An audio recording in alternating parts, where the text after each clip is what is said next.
Hello, my name is Anson Asaka. I'm the founder of New Possibilities. And today I'm going to do a review of the movie The Butler. Last night I went to see the movie. And it's an excellent movie. And for those that don't know, the movie is about a butler who serves in the White House. He serves several presidents over um, several decades. And it's about his life and about the African American experience in general. It talks about the civil rights movement, the Black Power movement, and eventually it goes all the way into modern times with the election of President Obama, the first African American president. And it's an excellent movie. Um, it has great acting in it, great directing, an excellent script. It's both funny and very serious.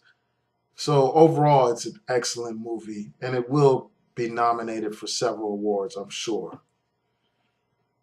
So now that I've talked about, just my overall assessment of the movie, and I recommend that everyone go see it. Let's go a little deeper into the movie and talk about like the fundamental issues that are raised in the movie.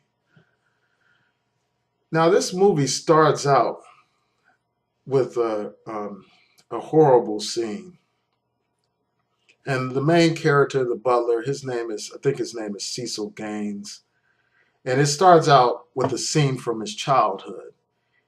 I think it's 1926 when this scene occurs.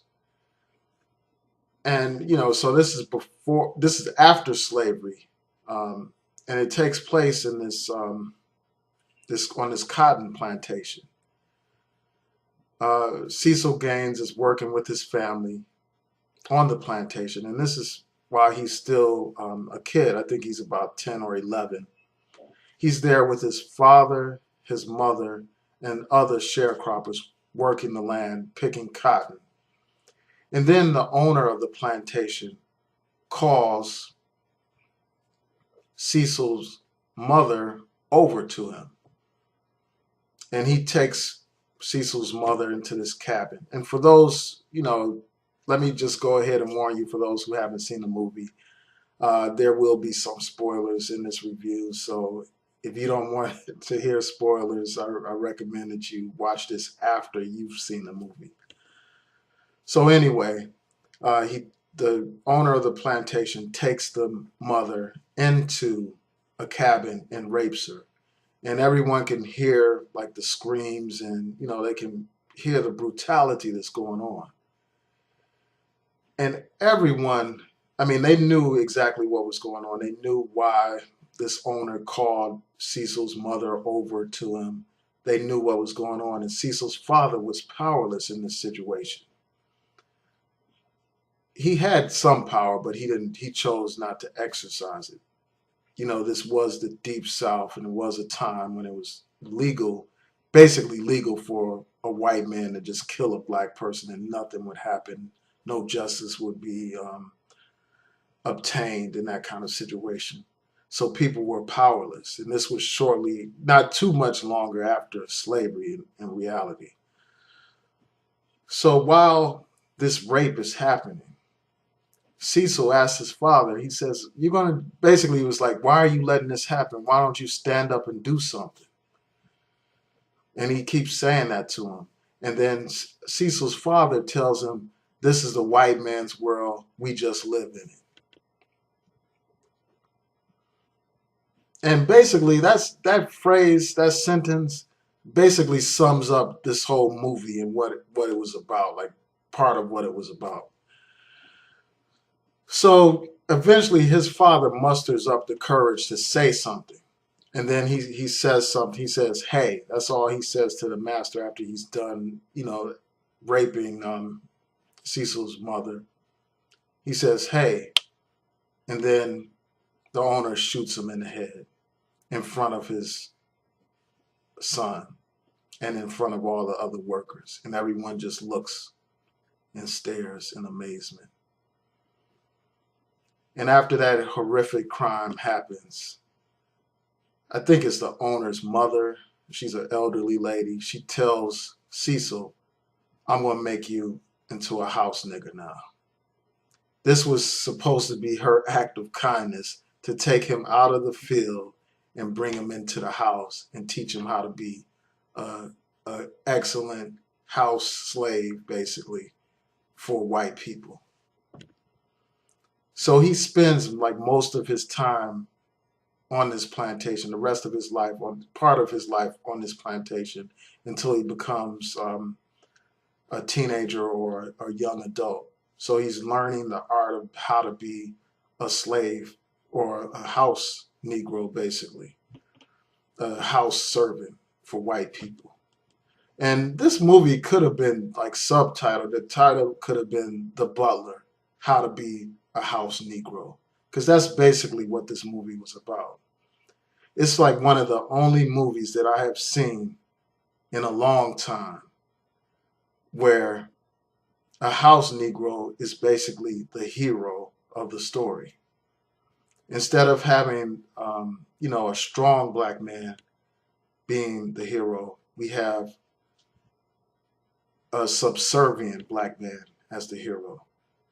So after he works on this plantation as a house Negro, he goes on to leave and then works at a hotel as a house Negro there.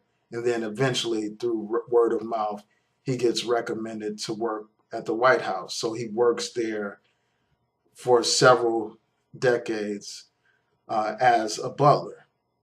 And, while he's there, he perfects his craft of being a house Negro, basically. He learns how to be present, but not present at the same time. He learns to ignore the issues of the day, to be passive, and encourage his family to be passive.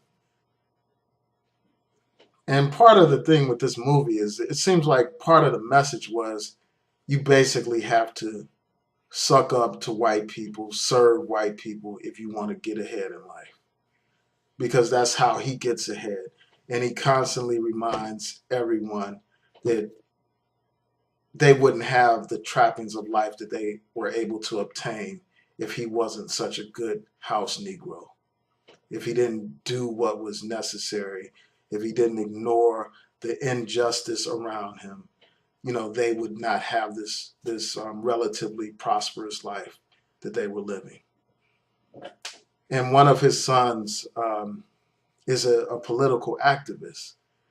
And this movie, while most of the people in the movie, I think most of us recognize the worth of his son. We recognize that he did a great thing, and by being a civil rights activist, by fighting for freedom, justice, and equality. I think most of us, all of us, know that he was a hero. But throughout most of this movie, the son is kind of painted as like the antagonist. He's seen as like the troublemaker, the one that's constantly getting arrested, constantly in trouble, and squandering, this great opportunity that his father provided for him by giving him the money to go to school. So basically, his son wasn't playing along with the script by being a good Negro, by being invisible.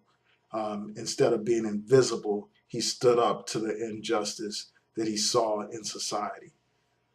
Um, and so, I mean, part of the message of this movie was, just be a good house Negro and do what the boss tells you to do. And, you'll eventually make it to be a success. And then, finally, towards the end, it shows different transitions throughout the movie. So you have him as the son as a civil rights activist, fighting nonviolently against injustice.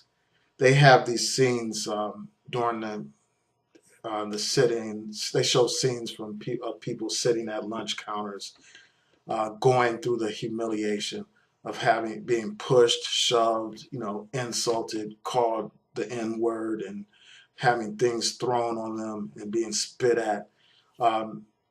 And I think that those scenes were powerful in the movie because they give us a very brief glimpse of what civil rights workers had to endure in order for us to have just even the most basic of rights.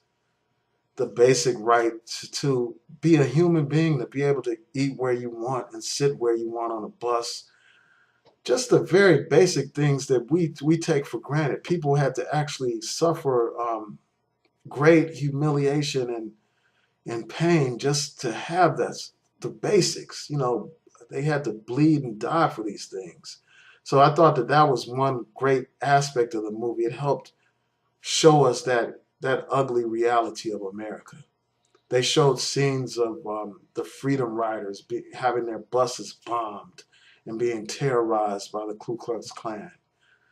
So those scenes were very powerful, and I commend the director for showing us those scenes and making it plain, what our people had to endure at that time. There were scenes of lynchings in this movie. Those all these scenes like really bubbled up anger and rage inside of me. And the rage even like was heightened when I saw this man, the butler, basically play the role of a servant, like basically learn to ignore his own humanity to serve people and get ahead financially. And it it just really frustrated me. And I just wish we had more movies where we had the freedom fighter as the central character, as the hero. And I know that this is based on a true story. And I mean, I know that in our history, a lot of people were butlers and maids, and they had to carry on or take on those kinds of roles in a white racist society. So I understand that, and it's a good thing that we're able to see what our mothers and grandmothers and grandfathers and fathers had to endure during their lifetime.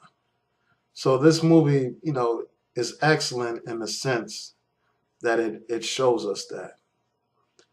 But there are, some problems with it, like, just the fact that it was like centered around the butler instead of being centered around the person fighting for civil rights, which was his son.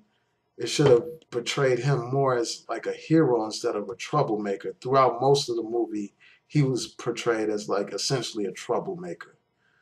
And they have a scene where his girlfriend comes in to meet the family, and she has this is during the Black Power phase, and that's going to bring me to another point. During the Black Power phase in their development, um, she has a huge afro, and she's militant and pro-black and everything. She's basically like my ideal type woman. Somebody strong, militant, conscious, aware.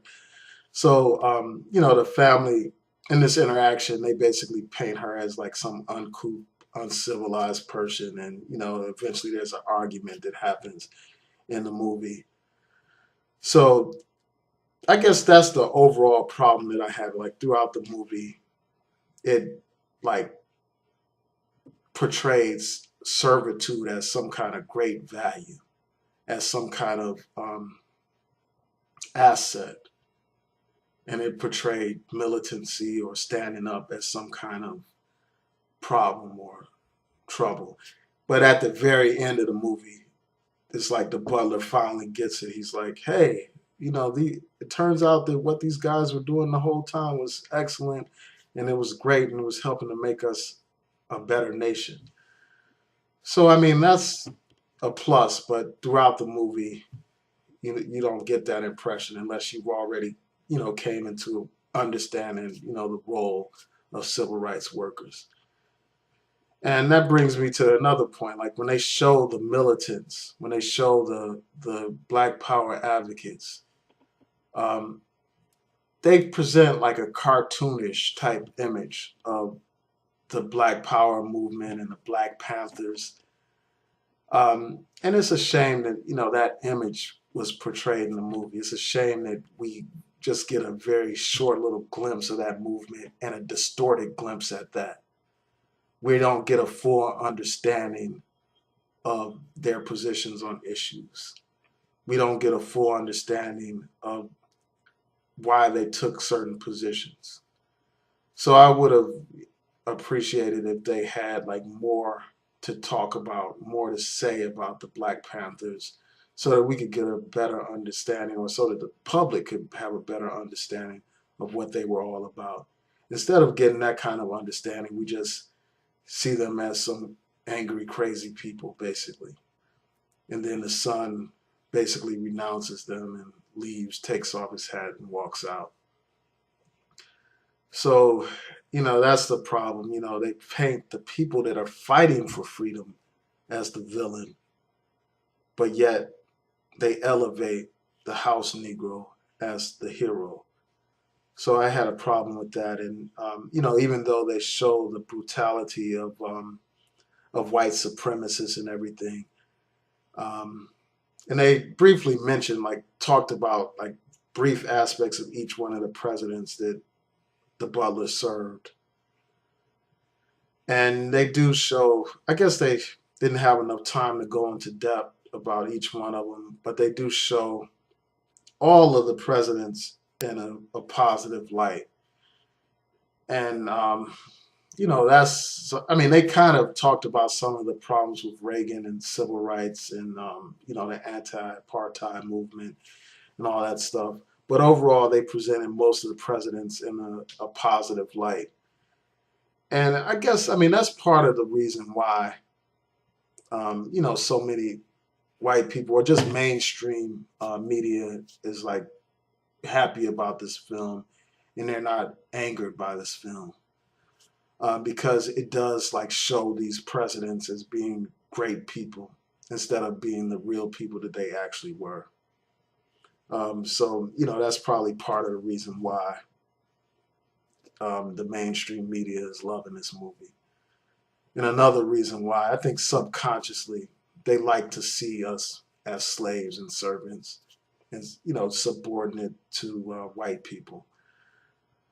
So, that's part of the reason why this movie is so popular. But again, it is a quality movie, and I would recommend that people see it. But I just wish that we had more, just more voices, like a variety. I mean, of course, there were African American servants. Of course, there were slaves, but we also need to have more strong images of Black people standing up and fighting, more positive, strong African American heroes in movies. And this movie also showed the Butler as a weak person, not only when it came to white people, but when it came to his own family. Like, he didn't really know that his wife was having an affair. And when he found out about it, he basically was like nonchalant and didn't care about it, didn't raise too much of a fuss about it.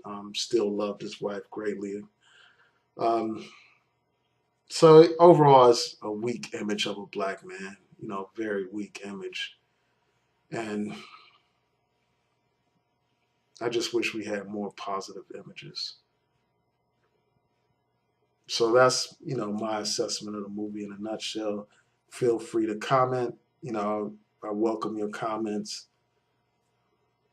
Peace.